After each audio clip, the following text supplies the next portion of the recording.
So Marty is a twin, and he was born at 34 weeks. And he was in distress when he was in utero. Marty. He can't walk. He doesn't speak. He communicates in his own way, but he doesn't speak. And developmentally, he's 12 now, but he's developmentally about 1 year old. Mm-hmm. Yeah, he can't coordinate his swallow mechanism very well. It's very hard for him to do. Mm-hmm. Most of his nutrition, about 95% of his calories, come through his G-tube. Raising a kid like Marty is colossally expensive, and being able to provide some of the things that he needs. But if we didn't have help from the state, it would be an entirely different situation. And I don't know if we could actually have him living with us if we didn't have the services that are available, if you can figure out how to turn them on. One program that was absolutely essential to us getting through this was the early intervention program. So early intervention, therapists come to the house. He had an OT coming to the house. That's an occupational therapist, a physical therapist, and a speech therapist. And not only did they provide really essential services, but they also provided a network of supports that they knew about. Parents of children from birth through 3 should request a comprehensive evaluation by contacting Early Intervention Services. For eligible children, services include special education in physical, occupational, and speech therapy. Also, explore the Parent to Parent of New York State website, a resource that directs parents to various services. Early intervention is free, yeah. But it ends at 3 years old. What did you do after Marty's three-year-old birthday? Then he went into the Committee on Preschool Special Education, or CPSE, and he went to a center-based daycare provider, again, that had therapists and were prepared to deal with kids like Marty. For children 3 to 5 years old, contact the Committee on Preschool Special Education through your local school district. The program that helps us the most, though, is his Medicaid waiver program. So he is on Medicaid even though we as a family wouldn't qualify to be on Medicaid. And the waiver program is designed for families like us where a child is at really high risk of being placed in institutional care. Mm-hmm. And for a kid like Marty to be in an institution would cost the government hundreds of thousands of dollars each year. And so instead, he gets Medicaid. He gets a service coordinator. They pay for a tremendous number of things. It pays for caregivers during the week and some weekend help as well. It pays for his wheelchair, or at least a portion thereof. It paid for the conversion of the van. We had to buy the van, of course, but converting the van so it's wheelchair accessible and usable was a $19,000 proposition. And they picked up $16,000 of that. And again, not a whole lot of people have a spare $19,000 hanging around. The lift coming into the house, the entire front stoop had to be rebuilt in order to accommodate the lift because the old stoop was too broken down. It couldn't do it. And the state came in, and yes, it took a long time to get it set up, but once they got it set, they rebuilt the stoop and they put in the lift. The waivers through what used to be OMRDD is now the Office of People with Developmental Disabilities, and that has been an incredible support. We would not be able to get along. They provide Martin's diapers. They do his co-pays, his pharmacy co-pays. He has a fair range of medicines that he's on. Recently when we had to go into surgery, he needed to go in on an ambulance. Well, our private insurance wouldn't cover it, but the Medicaid waiver did. But how did you learn about the Medicaid waiver in the first place? There were some special needs fairs that we went to. Every year there's a special needs camp fair.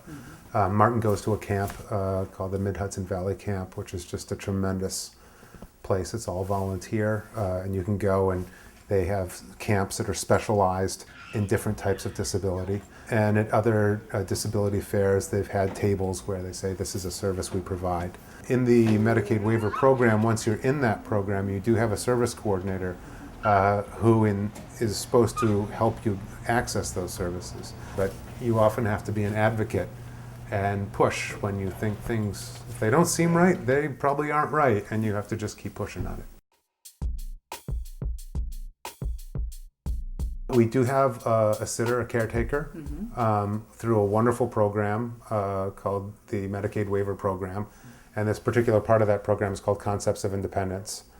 And they provide someone to help take care of Marty and take some of the pressure off my wife and I. So she takes care of him. She, when he gets home, diapers him, gets him fed, and then we'll take him to a therapy appointment, or if he doesn't have one, we'll take care of him here. So when he has a fever, we have to figure out who's going to stay home to take care of him, or find someone who will come in. So we try to have a stable of people, other family members and people who've taken care of him, because you can't just go to a babysitter list, because there's a whole bunch of stuff that comes along with taking care of Martin. So when I train somebody to take care of him, it's usually a 2-hour job. So I have a list of people, but I have to call around, because no one really is signing up for a 6 o'clock wake up call saying, can you come over for a few hours? Are you ready? I mean, one of the things we haven't talked about is the frustration, right? Yes, Marty's a beautiful kid, but there are times when he is yelling over and over and over again, and there's basically nothing you can do to get him to be quiet. And it's not like a simple, yell. It is loud. It will be right in your face, and it can go on for an entire morning. The frustration of that, sometimes I just say, I can't deal with this right now. He's safe on the floor here. I need to get away and go somewhere else. Or I'll call my wife and say, look, can you watch him for a little bit? Because I just can't deal with this anymore. I come from a culture where you don't ask for help. And you have to unlearn that. Because if you're constantly trying to do it yourself, all alone, it's just not possible. And it's amazing how many people are willing to help. The answer is always yes. Oh, I feel bad. What can I do to help you? Lunch, Thursday. Lasagna would be great. Oh, I feel bad. What do you need?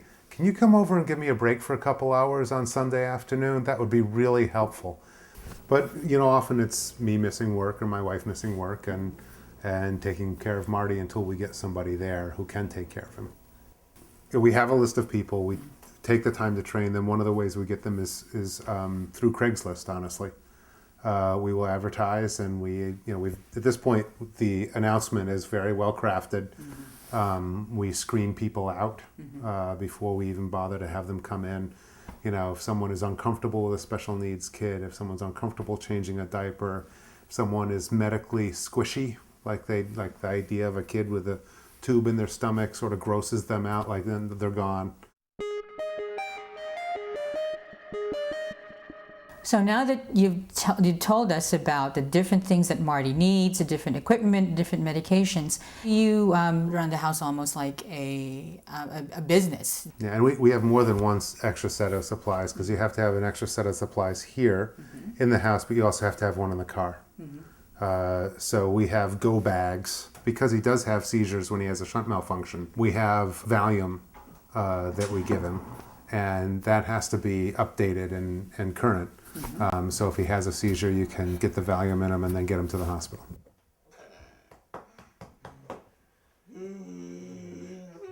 One of the things I worry about is, Martin rolls around, he does things that cause him to get bumps and bruises, like a lot of kids.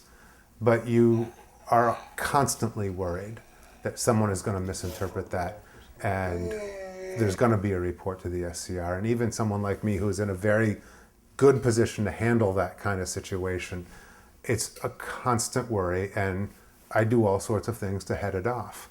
I give every provider that he has, like the complete guide to Martin Ross, so that they know I'm on top of it. They know I know who his doctors are. Here's his social history. Here's his diagnoses. Here's all sorts of other things, so that if he does have a bump or a bruise, that their first thought isn't, oh, this kid is very vulnerable, I should have someone check it out.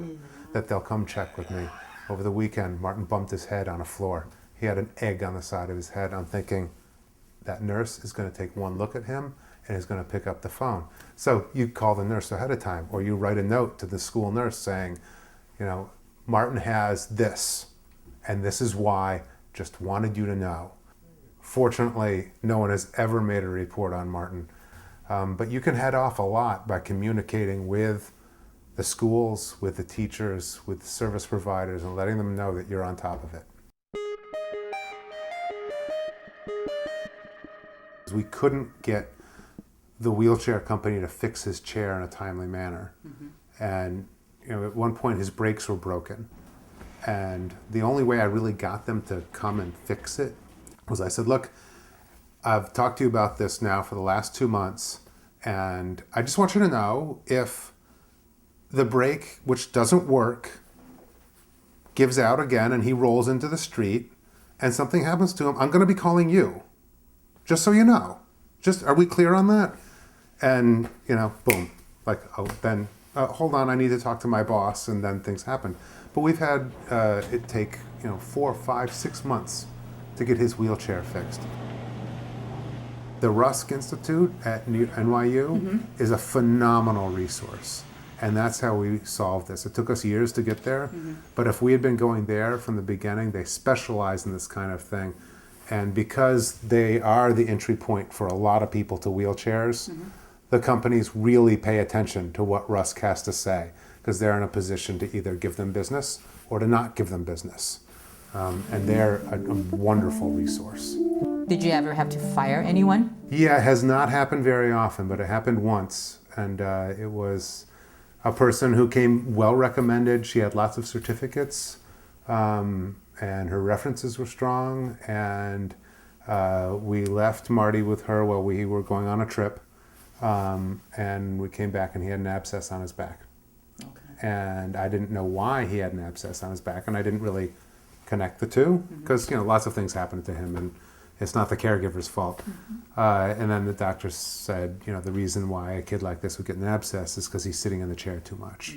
And we weren't gone very long. I don't know if it was 3 or 4 days, but basically it meant he had been sitting in the chair the entire time and had not been moving around at all. And, so I had to let her go. With all of these different service providers, I bet that communication is sometimes difficult. And sometimes that puts you in a position of having to do some things that are outside of your comfort zone. When Marty would be in the hospital, the doctors would round and they would ask me to leave. And I wouldn't do it. And we're taught that you're not supposed to question the doctor, you're supposed to do as he said. And I wanted to learn what was going on with him. I also just felt like they can't ask me to leave my son in the hospital so this bunch of strangers can be there. And they hadn't really faced this before. And it actually got very tense on occasion. And 2 years later, 2 years in, they changed the policy.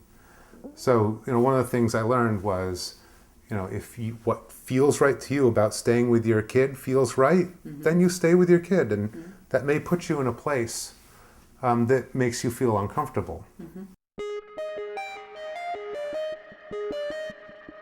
Well, you've gone through a lot of ordeals in the last 12 years. So what about the time when you're probably not going to be the best person to take care of Marty? My hope is that I can keep Martin until he's 18. But there will come a time when he's just too heavy, too big, and I'm just too worn out to do it. And that's I think that's a stress that hits people who take care of special needs kids all the time, is that worry about what happens down the road, when you can't take care of that kid anymore. And one of the things I've tried to do is work with the service coordinator, even now, and even over the past few years, what's going to happen? Let's plan for this now, when he needs to be taken care of on a more professional basis, when he can no longer stay at home.